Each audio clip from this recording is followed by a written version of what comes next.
Shalom, shalom, shalom. Selamat pagi Indonesia. Selamat sore menjelang malam bagi saudara-saudari kami yang terkasih di dalam Tuhan Yesus yang berada di Amerika dan sekitarnya. Bersama kami Renungan Pagi Sema Adonai pada hari ini Selasa 10 Oktober 2023. Mari kita mulai renungan kita di pagi ini. Biarlah segala sesuatu yang diawali dengan doa. Kita tahu ketika Tuhan menjadi barisan depan kita, menjadi barisan belakang kita, kita akan merasakan damai sejahtera sukacita sepanjang hari ini. Mari kita bersatu di dalam doa. Bapa kami yang di surga, dikuduskanlah namamu, datanglah kerajaanmu, jadilah kehendakmu, di bumi seperti di surga. Biarlah Tuhan, sebagaimana firman-Mu berkata, kerajaan-Mu datanglah pada renungan pagi ini, hadirlah di rumah kami pribadi lepas pribadi, dimanapun para jemaat yang dengan setia pada pagi ini sedang ikut bersama-sama kami beribadah kepadamu.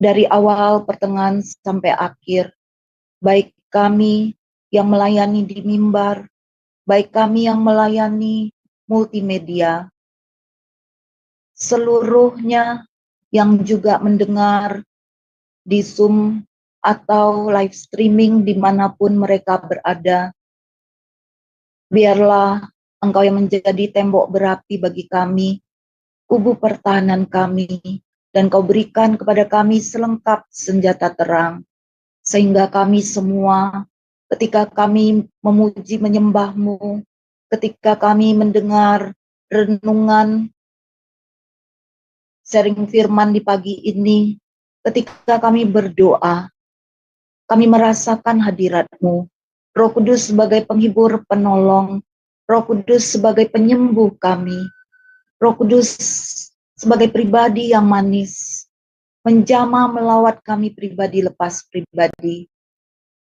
dan melindungi sepanjang ibadah dan pujian di pagi ini. Terima kasih Roh Kudus yang manis. Biarlah hamba-Mu Pak Daniel Palungan yang membawakan tema di pagi ini diluputkan dari malapetaka. Biarlah sesuai tema di pagi ini, kami semua diberkati dan menjadi bekal bagi kami saat di mana kami diizinkan mengalami, kami tidak takut karena Engkau sudah memberikan isi hati-Mu, bahkan Engkau bertata di tubuh jiwa roh kami. Terima kasih Bapa, kami dedikasikan renungan pagi ini hanya dalam satu nama, Tuhan Yesus Kristus, Tuhan dan Juru Selamat kami. Haleluya. Amin. Sebagai pujian pertama, marilah kita mendengarkan pujian oleh hambanya Bu Murni dari Jerman, Tak Tersembunyi Kuasa Allah. Kami persilakan.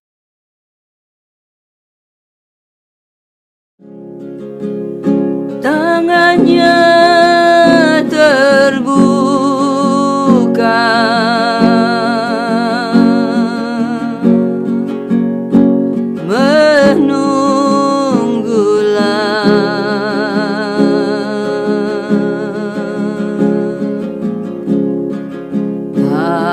tak tersembunyi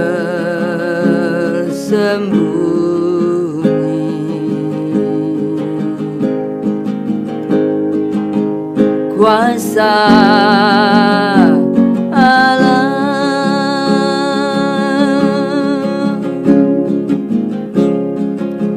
Tangannya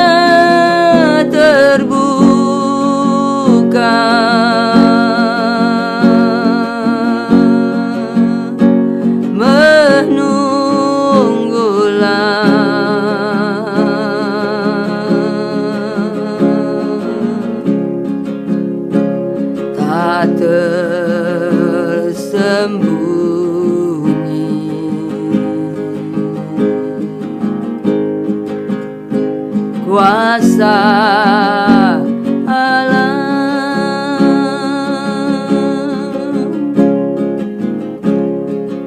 Tak tersembunyi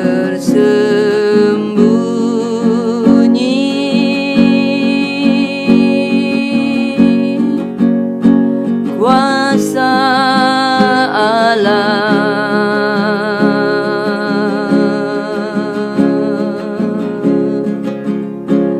Kalaulah ditolong,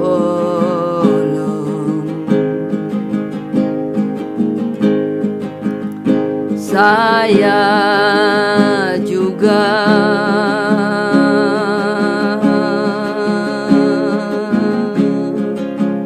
tangannya terbuka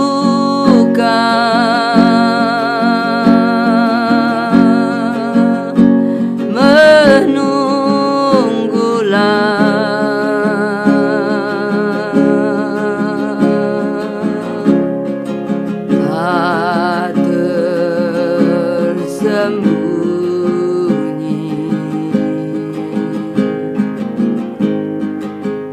kuasa Allah.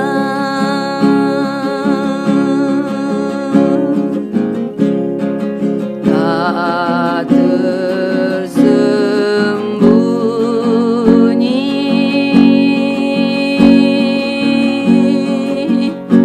kuasa Allah.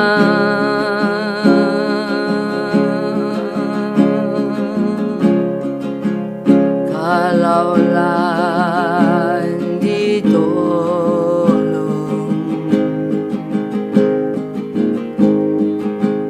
saya juga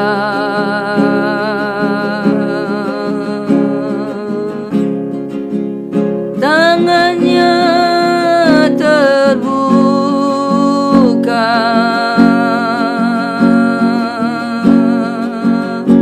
menunggulah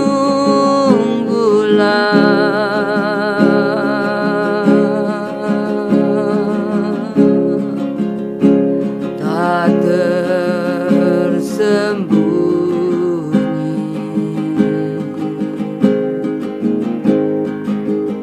kuasa Allah.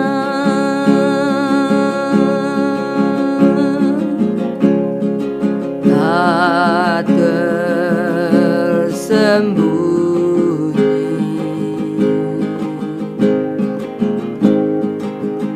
kuasa Allah.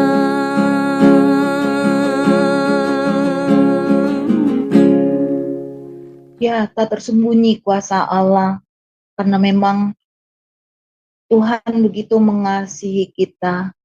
Bagi kita yang bergantung kepadanya, kuasanya pasti mengalir, mengcover, melindungi kita kemanapun kita berada.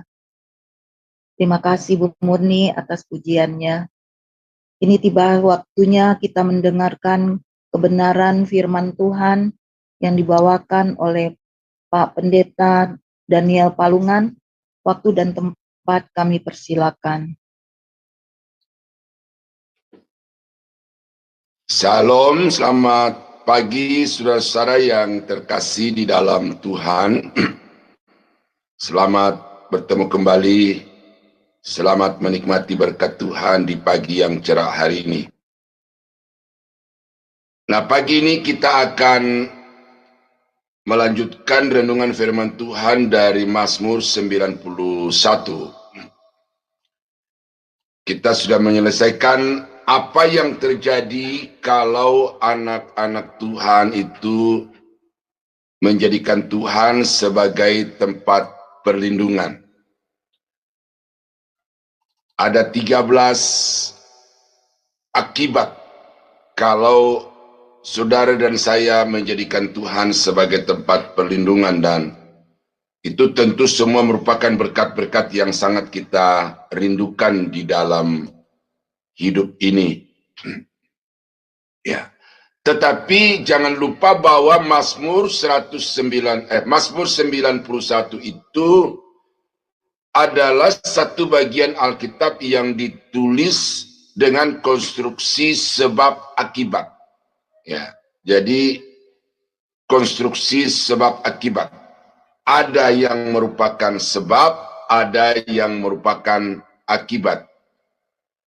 Boleh juga dikatakan bahwa Mazmur 91 menjanjikan berkat-berkat Tuhan, tetapi itu adalah janji yang bersyarat, atau dikatakan juga conditional promises, ya. Jadi janji-janji, karena 13 janji itu yang hanya bisa terjadi di dalam kehidupan saudara dan saya kalau saudara memenuhi syaratnya. Ya, nah oleh karena itu maka hari ini saya mau melihat dari sudut pandang yang lain, dari sisi yang lain, supaya pemahaman kita terhadap bagian ini menjadi utuh dan kemudian kita tidak salah klaim Tuhan. Ya, karena permasalahan orang-orang Kristen sekarang ini adalah mereka pegang janji Tuhan, pegang erat janji Tuhan. Bahkan kemudian di dalam doa-doa mereka, mereka katakan kita klaim janji Tuhan. Jadi mereka punya percaya yang kuat, mereka punya percaya diri yang kuat, sehingga mereka mengklaim janji Tuhan. Dari sisi status, ya, sebenarnya kita itu tidak punya hak untuk mengklaim Tuhan, karena kita ada sebagaimana kita ada hanya karena anugerah. Oleh karena itu kita tidak punya hak untuk mengklaim Tuhan. Tetapi bahwa janji Tuhan itu untuk kita, iya.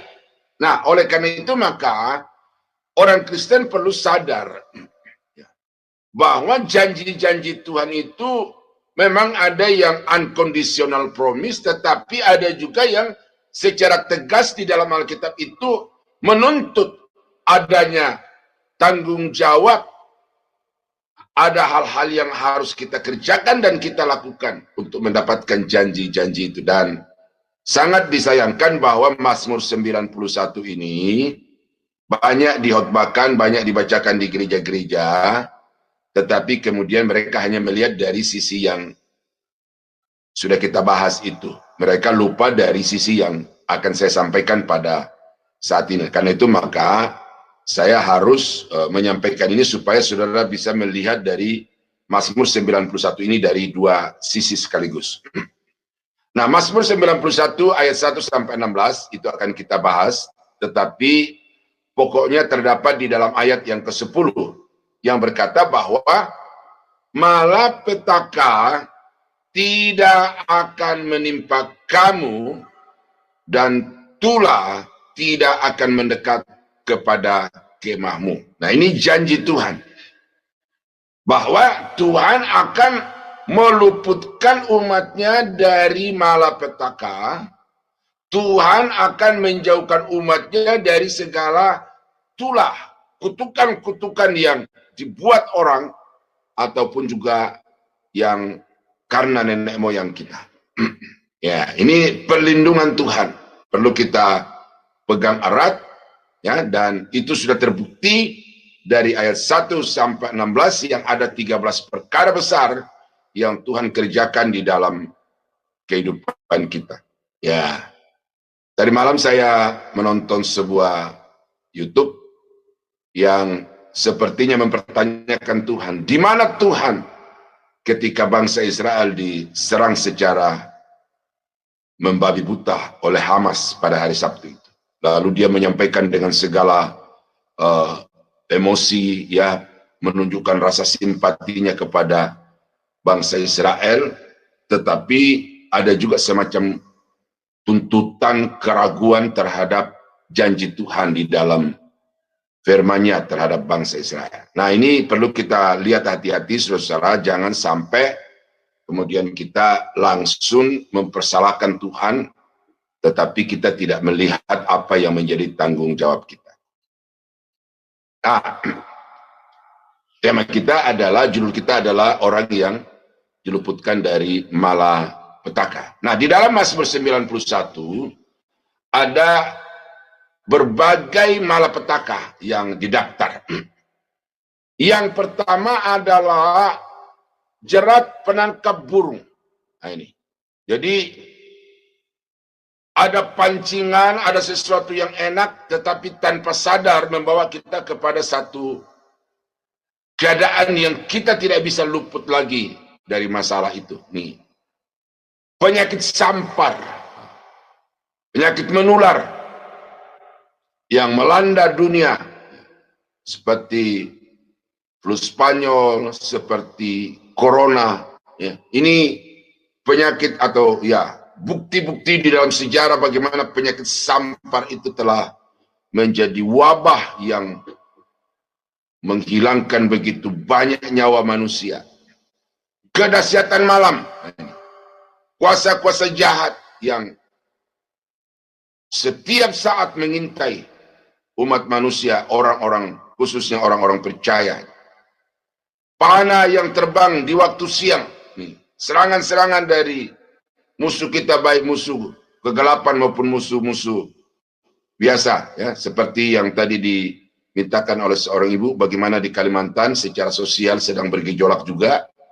Ini akan ada hal-hal yang tidak kita harapkan terjadi, dan di sini kita melihat bahwa itu merupakan juga panah yang terbang di waktu siang. Penyakit sampar, penyakit menular, dan serangan binatang buas. Jadi kita ini ada di tengah dunia yang dikelilingi, yang dikerumuni oleh berbagai-bagai malapetaka. Ya. Ini yang saya daftar dari Mazmur 91, ada 7. Tetapi ayat 10 berkata bahwa malapetaka tidak akan menimpa engkau, tulah tidak akan mendekat kepada kemahmu. Nah, itu janji Tuhan yang pasti akan dikenapkan. Namun, saudara-saudara, janji itu sekali lagi dia menuntut satu kondisi dari saudara dan saya untuk bisa mengalami di dalam kehidupan saudara. Nah, karena itu maka ada syarat-syaratnya. Yang pertama adalah duduk dalam lindungan yang maha tinggi.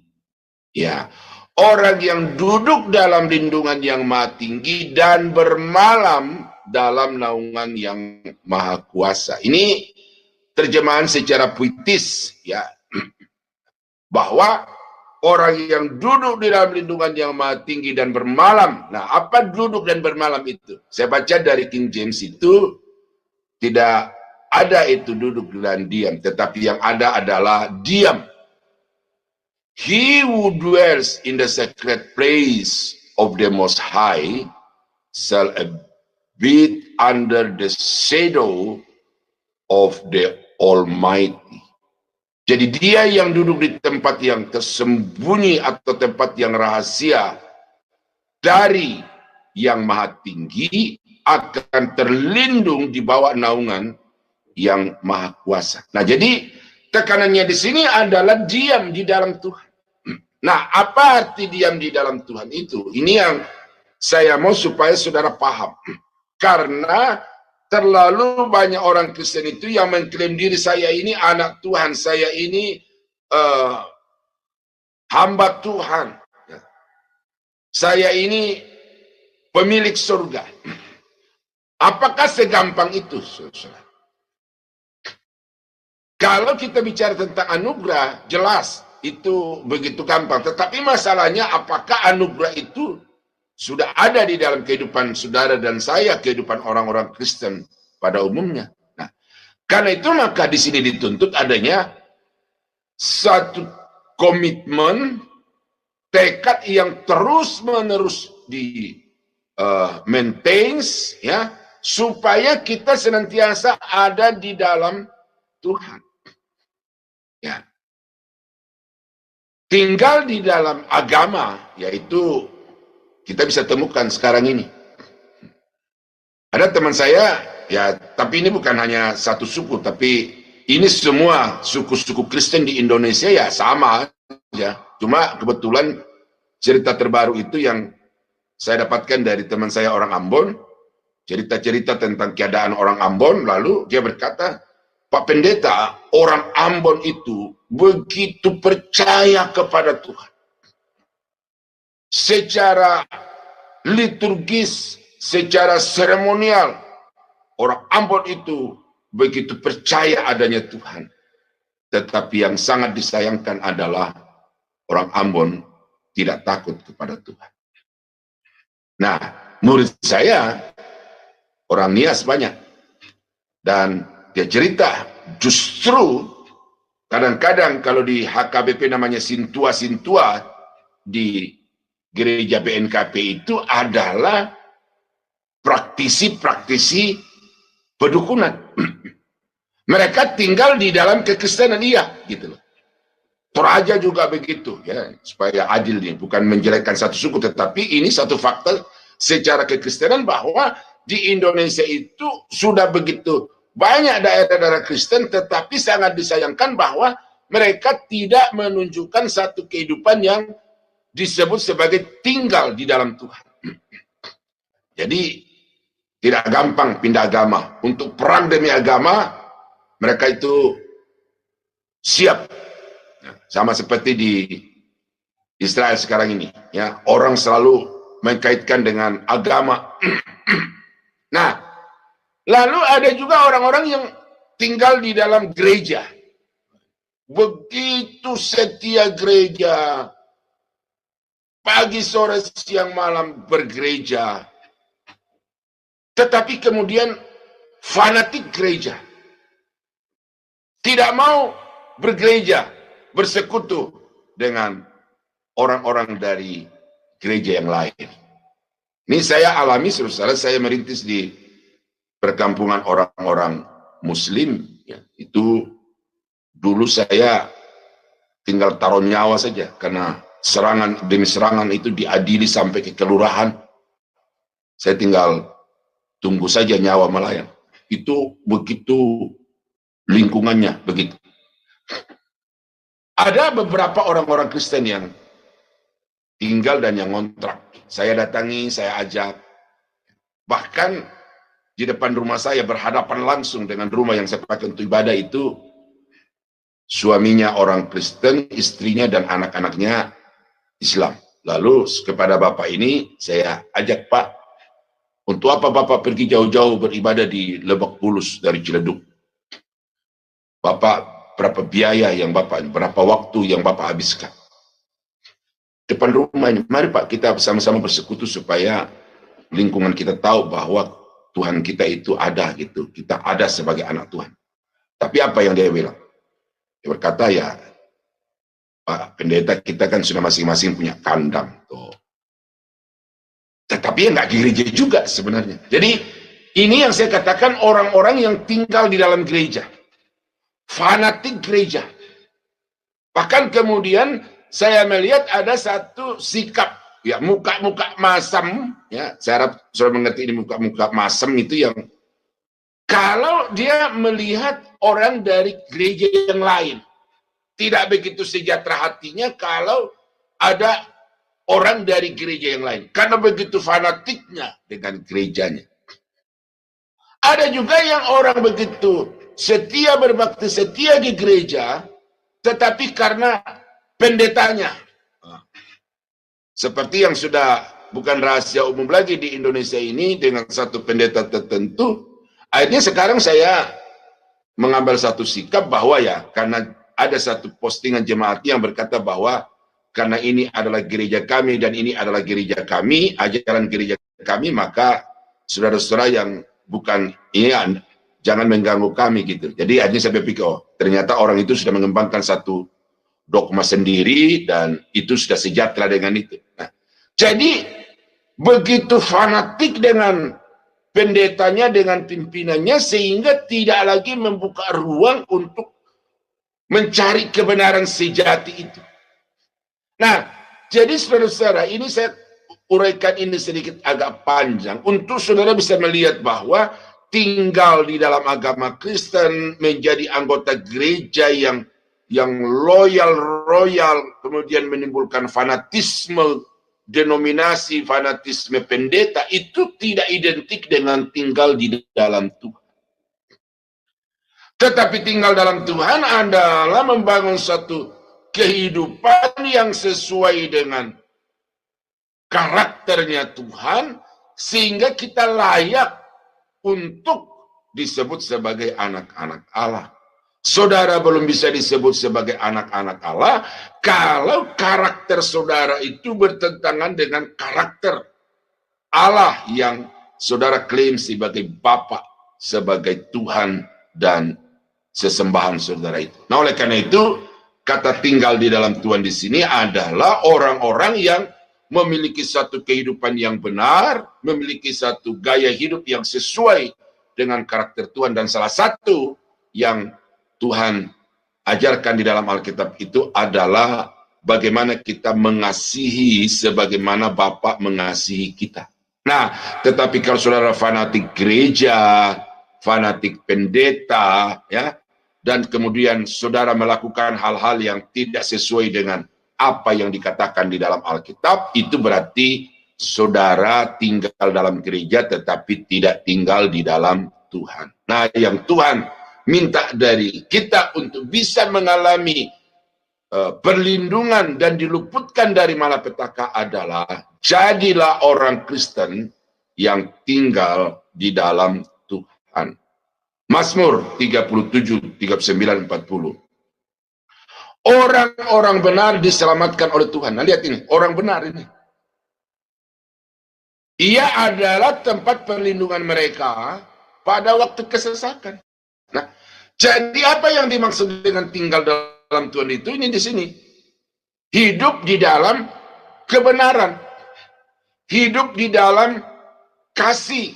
Mempraktekkan, menerapkan dengan segenap kehidupan apa yang Tuhan perintahkan. Dan orang-orang itu dikatakan akan mendapat perlindungan, proteksi dari Tuhan pada waktu kesesakan. Tuhan menolong mereka dan meluputkan mereka. Ia meluputkan mereka dari tangan orang-orang fasik dan menyelamatkan mereka sebab mereka berlindung adanya. Nah, jadi di sini sudah ada dua hal yang pemazmur katakan. Satu sisi apa itu tinggal dalam Tuhan, sisi yang lain apa yang akan terjadi, yaitu kita akan mendapat perlindungan dari Tuhan. Nah, Mazmur 46 ayat 1, untuk pemimpin biduan dari Bani Korah dengan lagu Alamot, nyanyian. Allah itu bagi kita tempat perlindungan dan kekuatan sebagai penolong dalam kesesakan sangat terbukti. Nah, jadi saudara-saudara, ini satu hal yang harus saudara pikirkan dan kemudian pahami secara baik dan terapkan di dalam kehidupan saudara untuk bisa mendapatkan janji diluputkan dari malapetaka dan dijauhkan dari itulah adalah saudara harus tinggal di dalam Tuhan. Orang yang tinggal di dalam Tuhan itu secara otomatis akan bersaudara dengan semua orang dari segala bangsa, dari segala suku, kaum, dan bahasa yang juga menyeru atau membaktikan hidup sepenuhnya kepada Tuhan. Nah, karena itu orang yang tinggal dalam Tuhan tidak dibatasi oleh gereja. Orang yang tinggal dalam Tuhan tidak dibatasi oleh pimpinan, tetapi saling mengasihi, saling bersekutu, saling menerima antara satu dengan yang lain. Nah, dari situ kita bisa menilai ya dengan gampang apakah kita ini sudah ada di dalam Tuhan atau masih sebatas pengikut pendeta, sebatas anggota gereja saja. Nah, saudara-saudara, itu yang pertama. Bagaimana supaya saudara bisa diluputkan dari malapetaka? Maka tinggallah di dalam Tuhan.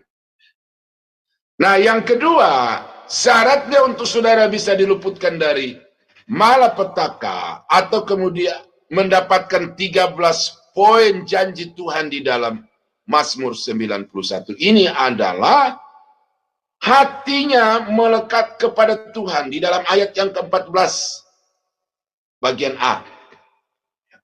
Sungguh hatinya melekat kepadaku, maka aku akan meluputkannya. Ini mau tidak mau, ini harus. Karena hanya orang-orang yang hatinya melekat kepada Tuhan yang berhak untuk menerima, tidak usah diklaim, ya, tidak usah diklaim.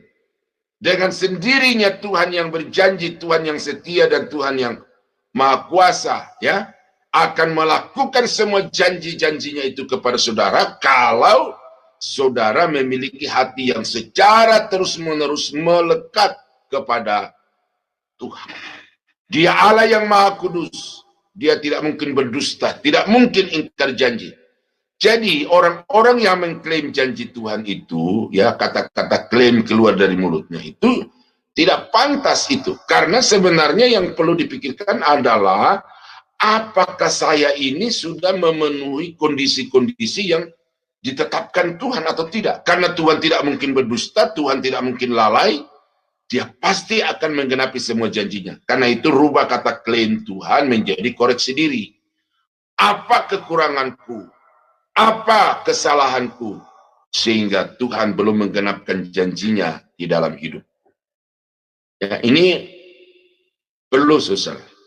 Karena hati kita ini menentukan sikap kita. Ada orang kaya, dikatakan pemimpin Israel yang masih muda, datang kepada Yesus dan berkata, "Guru, perbuatan baik apakah yang aku harus berbuat supaya aku selamat, mendapat hidup yang kekal?" Lalu Yesus berkata, "Lakukanlah apa yang tertulis di dalam hukum Taurat."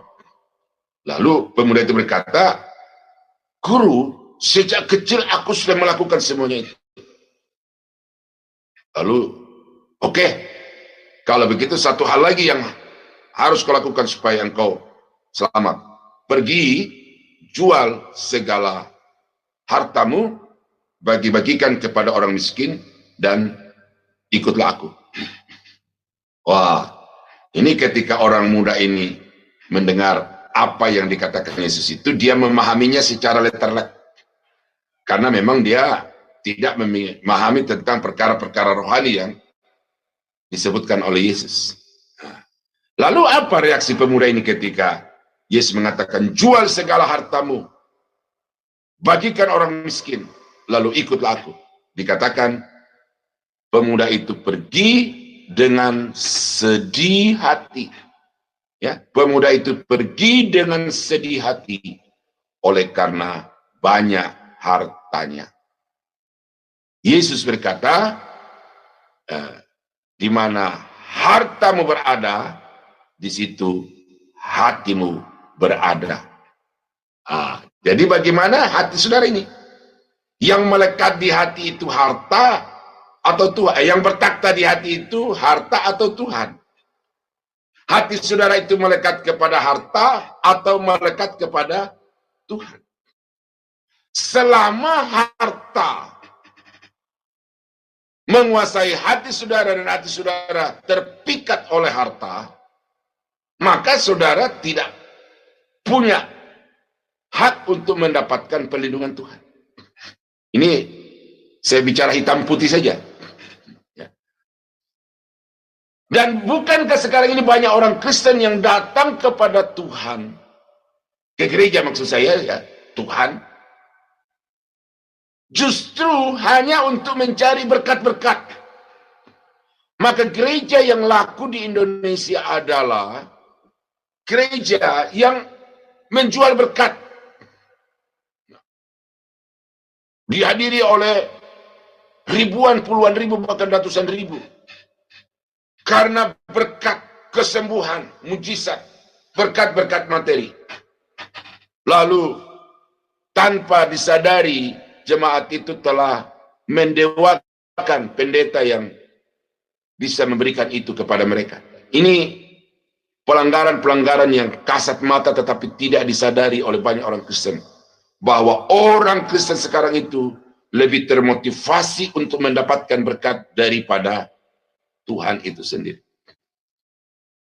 Ya, kita melihat ya murid-murid yang saya sudah pernah sampaikan itu.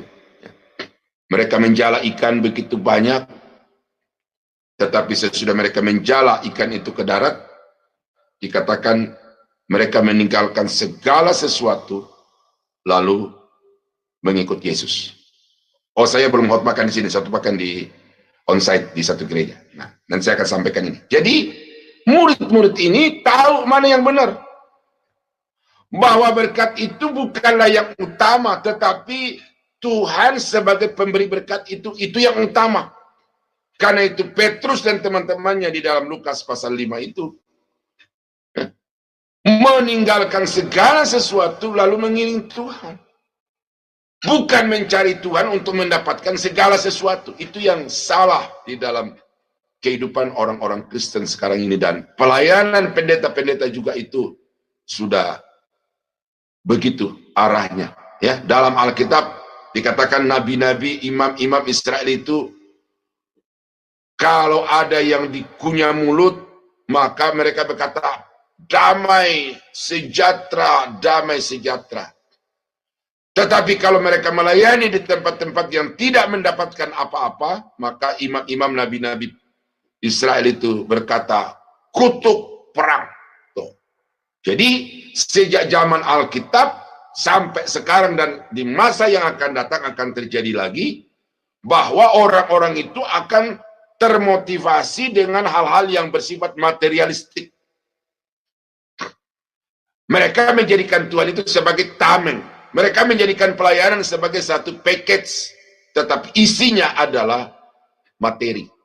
Nah, jadi orang-orang seperti itu hatinya tidak melekat kepada Tuhan, tetapi melekat kepada harta. Nah, sementara syarat yang diminta oleh Tuhan di dalam Mazmur 91 ini untuk dilepaskan dari malapetaka dan tulah adalah hati kita harus melekat kepada Tuhan. 1 Raja-Raja 15:14-15. Sekalipun bukit-bukit pengorbanan tidak dijauhkan, namun Asa berpaut pada Tuhan dengan segenap hatinya sepanjang umurnya. Nah, jadi Asa ini mewarisi takhta kerajaan dari bapaknya yang sudah mangkat, lalu kemudian dia melakukan satu pembersihan secara rohani dan semua penyembahan-penyembahan kepada ilah-ilah yang lain itu dihilangkan dari kerajaannya. Cuma sampai di sini masih tersisa tempat-tempat di mana orang-orang Israel dulu itu melakukan ritual pengorbanan kepada dewa-dewa mereka. Sampai pada waktu ini ditulis itu Asa belum membersihkan. Namun dikatakan di sini bahwa Asa itu berpaut kepada Tuhan dengan segenap hati sepanjang umurnya. Di depan matanya ada patung-patung, di depan matanya ada mesbah-mesbah yang secara sejarah telah dipakai oleh orang-orang Israel dan juga bapaknya untuk berbakti kepada dewa-dewa. Tetapi sekarang Asa tidak terpengaruh sama sekali dengan hal-hal itu karena hatinya melekat sepenuhnya kepada Tuhan. Ia membawa persembahan-persembahan kudus ayahnya dan persembahan-persembahan kudus sendiri ke rumah Tuhan, yakni emas dan perak serta barang-barang lain. Nah, jadi orang yang hatinya melekat kepada Tuhan itu, materi itu bukan lagi yang utama. Makanya di sini Asa tidak sungkan-sungkan untuk memberikan hartanya dipersembahkan kepada Tuhan, dipakai untuk pelayanan. Nah, jadi orang Kristen yang medit, orang Kristen yang tidak memperhatikan pelayanan yang sesungguhnya itu, ya itu bukan anak Tuhan itu bukan orang yang melekat kepada Tuhan, dan orang itu tidak berhak untuk menuntut Tuhan menjauhkan dari malapetaka. Karena apa? Karena hatinya itu masih dikuasai dengan harta. Nah, kita bandingkan. 1 Raja-Raja pasal 11 ayat 4. Sebab pada waktu Salomo sudah tua, istri-istrinya itu mencondongkan hatinya kepada Allah-Allah lain, sehingga ia tidak dengan sepenuh hati berpaut kepada Tuhan Allahnya seperti Daud ayahnya. Lihat, ya, bahwa hati saudara itu tergoda terus-menerus oleh harta, oleh kedudukan, oleh popularitas, oleh lawan jenis. Ya, di sini Salomo tergoda oleh perempuan-perempuan. Kalau perempuan tergoda oleh laki-laki. Nah, ini bukan sekedar jatuh di dalam dosa perzinahan Salomo ini, tetapi dikatakan bahwa hatinya telah dipikat oleh perempuan-perempuan itu untuk dicondongkan kepada dewa-dewa mereka. Ya. Syukurlah saudara-saudara kita baca kisah selanjutnya dari kehidupan Salomo ini. Pada masa tuanya akhirnya dia sadar dan bertobat kembali, dan karena itu dia menulis kitab Pengkhotbah. Nah, jadi saudara-saudara kekasih di sini pentingnya kata Salomo juga di dalam Amsal, jagalah hatimu dengan segala kewaspadaan, karena dari situ terpancar kehidupan. Hatimu untuk siapa? Untuk harta, untuk dewa-dewa, untuk gereja, untuk pendeta, atau untuk Tuhan? Pilihan-pilihan terpampang di depan saudara, dan yang menentukan adalah saudara. Tetapi apa yang Tuhan minta dari saudara untuk bisa diluputkan dari malapetaka berbagai kutuk dan tulah itu adalah hati saudara dan saya harus melekat hanya kepada Tuhan, dan selebihnya itu adalah hal-hal yang bersifat sekunder dan seterusnya. Nah ini saudara perlu ya. Jadi ada satu semboyan yang sangat bagus dari sumber aslinya saya sudah tidak tahu ini, tapi ini sudah menjadi semboyan umum ya, yang berkata bahwa the first thing is to keep the first thing the first thing. Hal yang utama adalah menjadikan yang utama yang utama. Tetapi orang Kristen telah merubah. Bukan lagi yang utama sebagai yang utama, tetapi yang sekunder menjadi yang primer. Dan itu sebabnya jangan heran kalau kemudian orang Kristen mengalami persoalan yang tidak kunjung-kunjung selesai oleh karena dia telah merubah skala prioritas di dalam hidupnya. Yang utama dijadikan yang sekunder, lalu yang sekunder itu dijadikan sebagai yang primer, yang utama. Nah ini di dalam pelayanan saya sebagai dosen, sebagai hamba Tuhan ini melihat hal yang menyedihkan dalam gereja sekarang ini. Gereja berlomba-lomba untuk membangun gedung fasilitas yang nomor satu punya. Kalau bisa tidak ada gereja yang lain punya, saya yang punya saja. Itu sekarang sedang dikembangkan oleh gereja, oleh pendeta-pendeta, majelis-majelis gereja. Bagaimana supaya gereja kita itu menjadi the number one church. Tetapi saudara-saudara, gereja itu ada dua. Gereja secara infrastruktur, gereja secara suprastruktur. Ya, ini saya bawa saudara agak melebar di sini supaya saudara bisa melihat ya bahwa bahaya sedang mengancam gereja secara serius itu. Karena gereja sekarang lebih menekankan kepada gereja infrastruktur dan menomorduakan gereja secara suprastruktur. Tanpa gedung kita bisa berbakti. Tanpa gedung kita bisa beribadah kepada Tuhan. Dan ini buktinya saudara dengan apa yang kita lakukan pada hari ini, dan sudah begitu banyak yang melakukan. Melalui Zoom ini kita bisa berbakti. Tetapi apa yang utama di dalam gereja seperti ini adalah yang bersifat suprastruktur. Karena itu maka manajemen, katakan gitu ya, manajemen atau saudara dan saya yang terlibat di dalam pelayanan ini harus betul-betul mengutamakan ajaran lebih daripada fasilitas.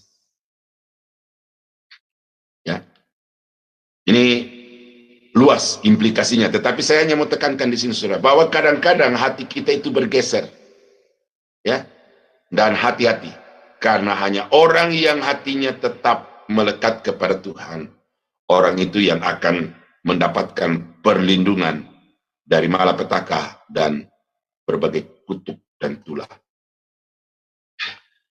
Nah, yang berikut yang Tuhan minta untuk saudara bisa diluputkan dari malapetaka adalah saudara harus mengenal nama Tuhan. Di dalam ayat yang ke-14 bagian B. Aku akan membentenginya sebab ia mengenal namaku. Nah, ini satu contoh konkret dari struktur kalimat yang saya sudah sebutkan tadi itu, bahwa Mazmur 91 ini dikonstruksi di dalam konstruksi sebab akibat, dalam struktur sebab akibat. Ada sebabnya, ada akibatnya. Nah ini, sebabnya adalah mengenal nama Tuhan, akibatnya adalah Tuhan membentenginya. Dari apa? Dari malapetaka, dari berbagai tulah dan kutukan. Nah, jadi saudara-saudara, ini kekristenan itu adalah kehidupan yang dinamis. Percaya itu dasar. Itu tidak bisa orang mengatakan diri saya orang percaya, saya anak Tuhan, kalau mengabaikan iman. Iman itu adalah dasar. Tetapi kita tidak boleh berhenti sampai pada level iman, level percaya. Ibarat saudara sedang membangun sebuah gedung. Ya, tadi ada ibu yang bersyukur diberkati Tuhan dengan sebuah rumah. Bagaimana kalau kita melakukan satu peletakan batu pertama, ya, fondasinya diselesaikan, lalu sesudah itu berhenti. Nah, apakah kemudian cukup sampai di situ untuk disebut sebagai rumah yang layak untuk ditempati? Sama sekali enggak. Tetapi sebuah rumah yang kuat, sebuah bangunan yang kokoh, itu sangat ditentukan oleh pondasi, kualitas pondasinya. Nah, iman itu adalah pondasi. Di atas pondasi itu, kita harus membangun, mengkonstruksi bangunan iman yang sesungguhnya. Dan salah satu yang saudara harus bangun di atas iman saudara itu adalah pengenalan akan Allah, pengenalan akan Tuhan. Makanya selalu saya berkata kepada jemaat, apalagi kepada mahasiswa saya, bahwa teologi itu bukan monopolinya pendeta-pendeta. Teologi itu bukan tanggung jawabnya hanya pendeta-pendeta, mahasiswa sekolah teologi. Tetapi teologi itu adalah kewajiban semua orang-orang percaya. Apa sih teologi itu? Teologi adalah ilmu yang mempelajari tentang Tuhan. Jadi kalau saudara bertumbuh di dalam pengenalan akan Tuhan secara benar, itulah yang disebut berteologi yang alkitabiah.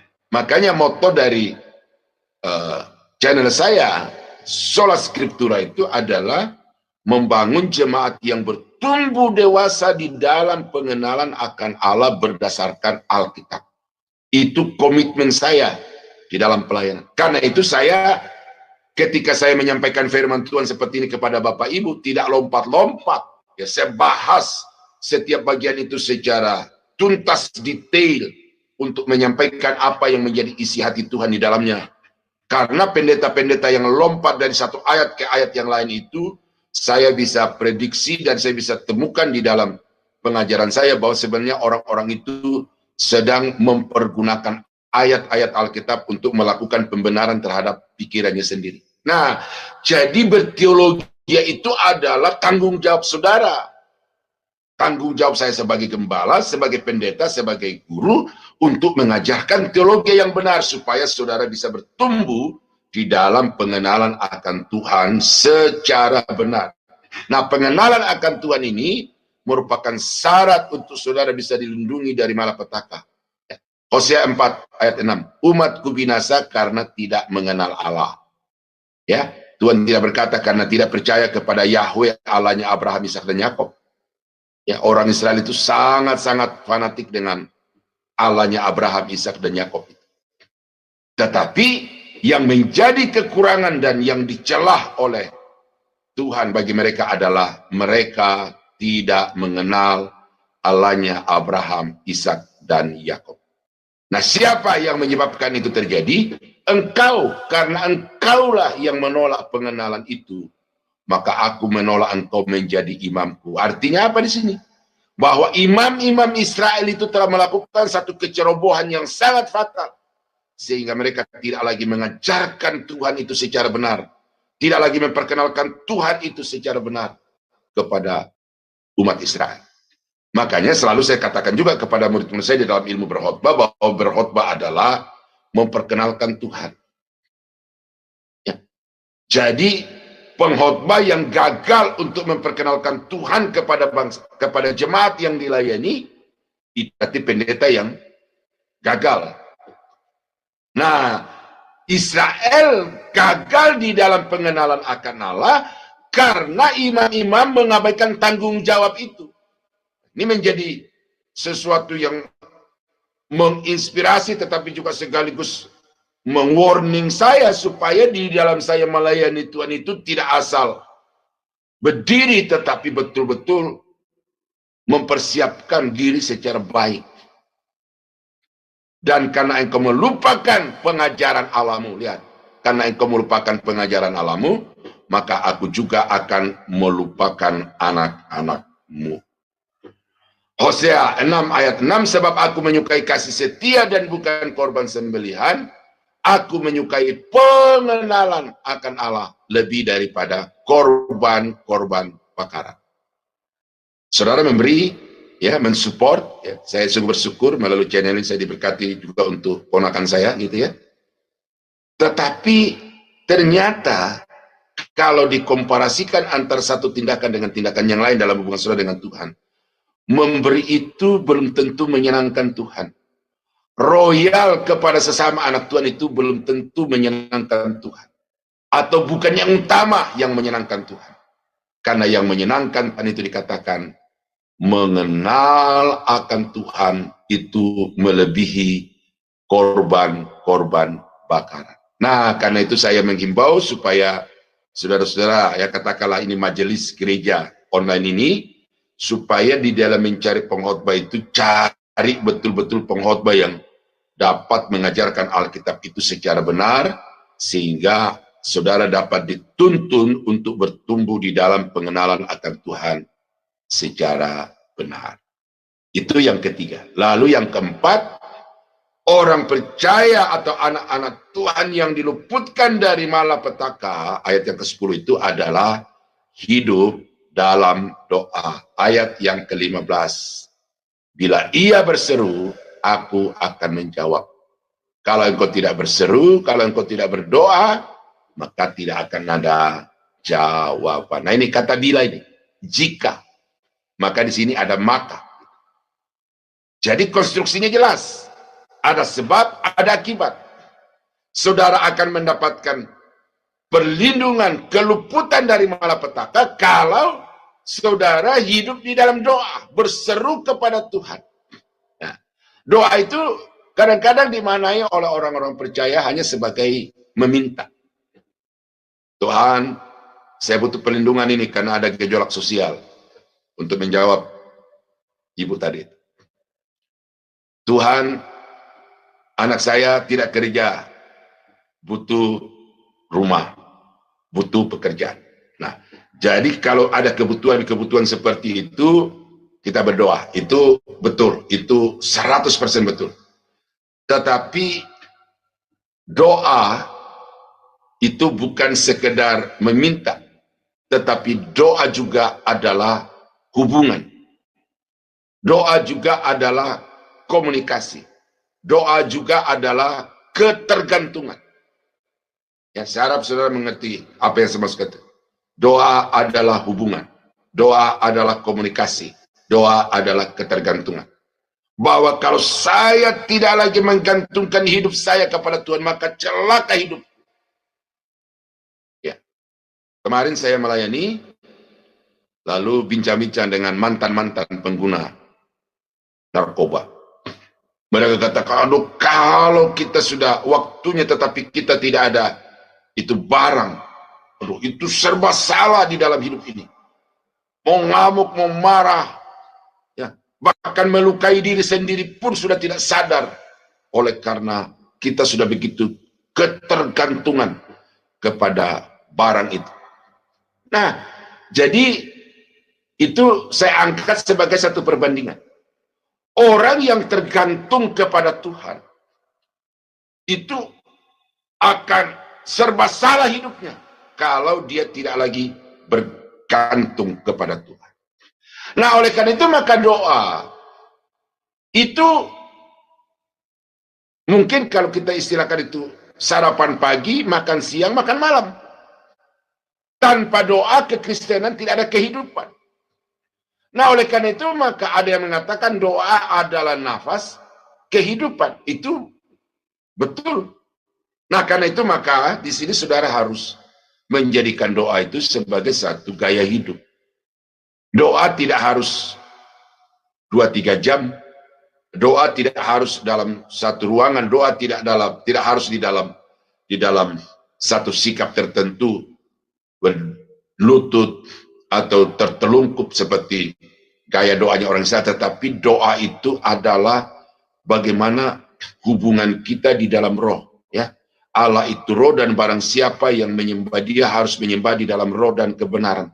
Jadi bagaimana rohani, roh saudara, hati saudara itu setiap saat ada komunikasi, ada pernyataan sikap ketergantungan kepada Tuhan. Sehingga ketika saudara ada di dapur, ketika saudara ada di bis, ketika saudara ada di kantor, saudara bisa berdoa, ya, saudara bisa berdoa. Karena doa itu saudara dapat lakukan di mana saja dan kapan saja. Nah, Yeremia 33 ayat 3, berserulah kepadaku maka aku akan menjawab engkau dan memberitahukan kepadamu hal-hal yang besar yang tidak terpahami, yakni hal-hal yang tidak terketahui. Jadi ada masalah yang kita sudah tidak tahu lagi apa yang harus kita lakukan. Kita hanya tinggal duduk berpasrah. Bukan pasrah kepada Tuhan, tetapi berpasrah kepada situasi. Seperti waktu Musa dan Harun memimpin bangsa Israel memasuki tanah Kanaan, mengutus 12 utusan untuk mengintai seluruh tanah Kanaan itu. Pulang yang 10 membawa kabar busuk tentang tanah itu, yang 2 Yosua dan Kaleb yang memberi kabar yang membesarkan hati, yang mengoptimiskan sebenarnya. Tetapi orang-orang Israel ini sudah terlanjur marah kepada Musa dan Harun oleh karena mereka tidak tahan untuk menghadapi keadaan hidup itu. Lalu dikatakan mereka mau mengambil batu untuk melontari Musa dengan batu. Apa yang dilakukan oleh Musa dan Harun? Mereka hanya tertunduk dan mungkin tangan di atas kepala karena melindungi kepala dari lontaran batu itu. Mereka berserah, pasrah, bukan pasrah kepada Tuhan tetapi pasrah kepada situasi. Nah, hal seperti itu tidak boleh kita lakukan. Pasrah yang dimaksudkan di sini adalah kita mengangkat tangan, kita mengangkat hati kita, kita menyerukan iman kita kepada Tuhan, dan Tuhan akan turun tangan untuk memberikan kepada kita jalan keluar. Ya, Dia buka jalan, kata sebuah lagu. Ketika kita ada di padang belantara, Tuhan akan menunjukkan jalan ke tempat yang penuh dengan madu dan susu. Mazmur 18 ayat yang ke-7, ketika aku dalam kesesakan aku berseru. Nah ini, bukan pasrah, bukan berserah seperti Musa. Aku berseru kepada Tuhan, kepada Allahku aku berteriak minta tolong. Ia mendengarkan suaraku dari baitnya. Teriakku minta tolong kepadanya sampai ke telinganya. Jadi Tuhan itu mendengar setiap seruan kita. Tidak usah pakai corong kayak orang-orang lain, ya. Tetapi saudara berbisik di dalam hati. Seperti Hana di bait Allah, disaksikan oleh Imam Eli. Imam Eli berpikir ini perempuan senang mabuk karena mulutnya komat kami tetapi tidak ada suara. Ya, Tuhan tidak peduli dengan suaramu di dalam doa, tetapi Tuhan peduli hatimu, Tuhan peduli imanmu. Kalau seruanmu itu keluar dari hati yang tulus dari iman yang sungguh, maka walaupun tidak ada suara, maka doamu itu terdengar oleh Tuhan. Nah, jadi saudara-saudara, ini kembangkan kehidupan doa supaya saudara itu mendapat keluputan dari Tuhan. Nah, itulah 4 hal yang menjadi syarat mutlak. Ya, syarat mutlak untuk bisa mendapatkan 13 janji Tuhan di dalam Mazmur 91 ini. Yang pertama adalah saudara harus tinggal di dalam Tuhan.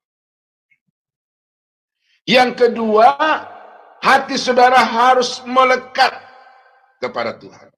Yang ketiga, saudara harus bertumbuh dalam pengenalan akan Tuhan.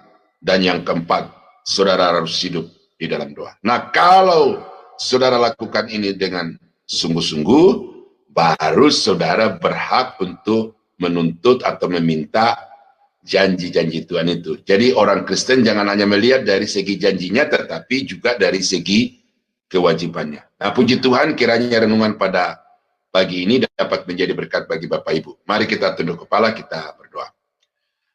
Bapa di surga, terima kasih kami sudah mendengarkan firman-Mu kelanjutan dari Mazmur 91, yang hari ini kami diberitahukan apa yang harus kami perbuat supaya kami berhak atas janji-janji Tuhan dan perlindungan Tuhan dari berbagai malapetaka.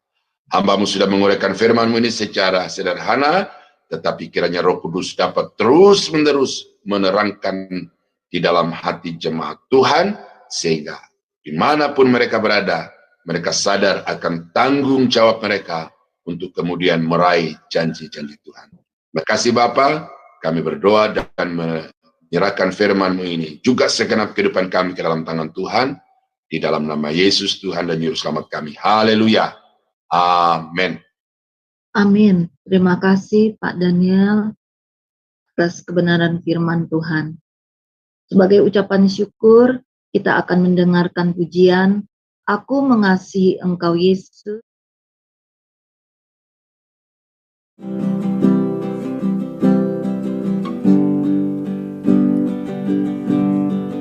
Aku mengasihi Engkau Yesus dengan segenap hatiku. Aku mengasihi Engkau Yesus dengan segenap jiwaku.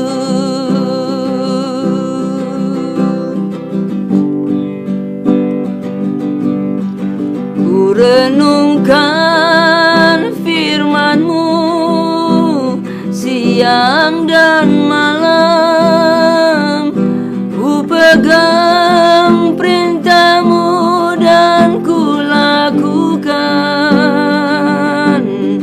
Engkau tahu ya Tuhan, tujuan hidupku hanyalah untuk menyenangkan hati-Mu.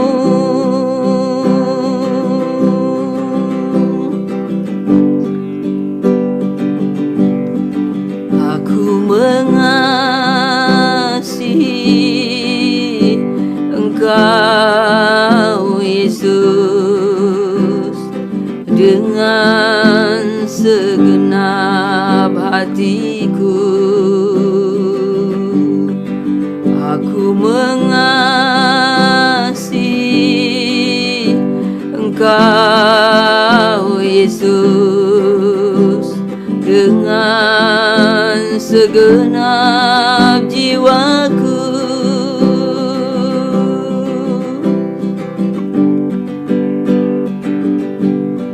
Ku renungkan firman-Mu siang dan malam, ku pegang perintah-Mu dan ku lakukan. Engkau tahu ya Tuhan, tujuan hidupku hanyalah untuk menyenangkan hatimu. Engkau tahu ya Tuhan, tujuan hidupku hanyalah untuk menyenangkan hatimu.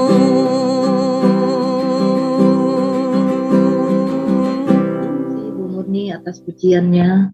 Mari saudara-saudariku yang terkasih di dalam Tuhan Yesus, kita berdoa.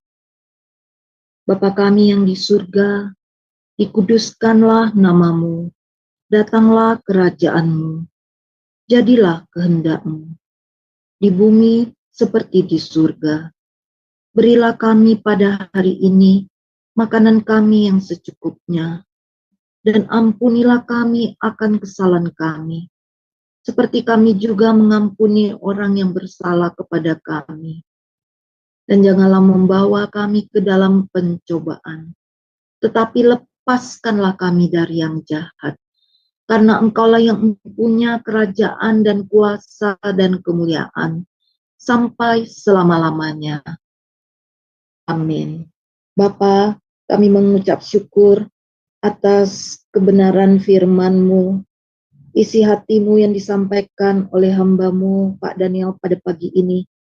Biarlah kami untuk mendapatkan perlindungan daripada-Mu. Kami duduk di kaki-Mu, Tuhan. Hati kami melekat kepada-Mu. Kami mengenal Engkau sebagai Tuhan dan Juru Selamat kami. Dan kami terus berdoa, karena doa adalah nafas kehidupan daripada kami sebagai anak-anak-Mu yang percaya kepadamu. Doa adalah hubungan, komunikasi, dan ketergantungan kami kepadamu. Biarlah apa yang disampaikan oleh hamba-Mu ini, Tuhan, menjadi berkat bagi kami semuanya, baik yang di Zoom maupun di live streaming. Biarlah hamba-Mu terus dalam perlindungan-Mu. Engkau, Tuhan, memberikan tenaga dan kuasa dan perlindungan. Engkau memperluas pelayanan hamba-Mu. Kesehatannya ada dalam tangan kasih-Mu. Seisi rumahnya dipelihara oleh Engkau. Dan jemaatnya, Tuhan, menjadi Tuhan Yesus Kristus,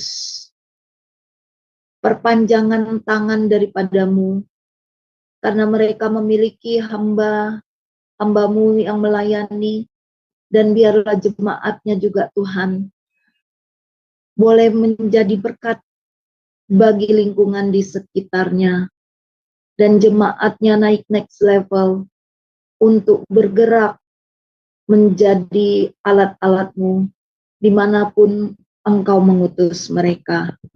Terima kasih atas pelayanan hamba-Mu ini, Tuhan. Biarlah berkat-berkat yang disampaikan tidak saja bagi hamba-Mu, tapi menjadi berkat bagi kami yang sedang letih lesu beban berat, yang memerlukan siraman rohani, yang memerlukan air kehidupan daripada Engkau melalui kebenaran firman Tuhan yang disampaikan. Terima kasih Bapa, inilah doa kami. Haleluya, amin. Saudara-saudariku yang terkasih, sebelum kita mendapatkan doa berkat daripada hamba-Nya, saya akan mengumumkan bahwa bila saudara-saudariku yang terkasih ada pergumulan doa yang hendak kami topang di dalam doa bersama Sema Adonai dan tim, silakan menghubungi kami melalui WA yang tertera di live streaming. Kami akan mendoakan pada hari Senin dan Sabtu. Tapi bila itu urgent, tidak perlu khawatir, mari tetap menghubungi kami dan kami siap untuk bersama-sama berdoa agar Tuhan buka jalan bagi setiap persoalan pergumulan yang Bapak Ibu alami. Terima kasih. Kini tiba saatnya kita mendapat doa berkat daripada hamba-Nya. Kami persilakan. Bapa di surga, terima kasih untuk kesempatan yang Tuhan beri kami bisa bersekutu bersama-sama dan juga untuk mendengarkan firman-Mu. Kami percaya bahwa Tuhan senantiasa siap untuk mengabulkan permohonan doa kami. Dan karena itu nanti akan ada doa-doa syafaat secara tidak langsung. Tuhan tolong supaya apapun yang digumuli oleh saudara-saudara kami ini dapat jawaban sesuai dengan kehendak Tuhan. Terima kasih pagi ini kami sudah mendengarkan juga firman-Mu. Kiranya firman Tuhan hari ini dapat menjadi bekal kami untuk hidup hari ini dan seterusnya, sehingga perlindungan Tuhan senantiasa nyata di dalam kehidupan kami. Sebentar kami akan melanjutkan aktivitas kami juga di hari ini. Apapun yang kami kerjakan Bapa, Tuhan sertai, Tuhan tolong kami supaya dapat berhasil demi kemuliaan kebesaran nama Tuhan. Kami akhiri renungan pagi Sema Adonai ini di dalam nama Yesus, Tuhan dan Juru Selamat kami. Dan saudara-saudara sidang jemaat yang dikasihi Tuhan, kiranya anugerah dari Allah Bapa di dalam surga, damai sejahtera dari Tuhan kita Yesus Kristus, serta persekutuan kuat kuasa Roh Kudus, kiranya menyertai kita sekalian dari sekarang sampai selama-lamanya. Di dalam nama Yesus, kami akhiri renungan pagi Sema Adonai hari ini. Haleluya. Amin. Amin. Dengan berakhirnya doa blessing, berakhirlah renungan pada pagi ini, dan kami mengajak mari kita terus dengan setia dari Senin sampai Sabtu bersama-sama Sema Adonai. Kita membangun tata Tuhan setiap pagi agar kita diberkati dan nama Tuhan ditinggikan, dimuliakan. Terima kasih. Shalom, shalom, shalom.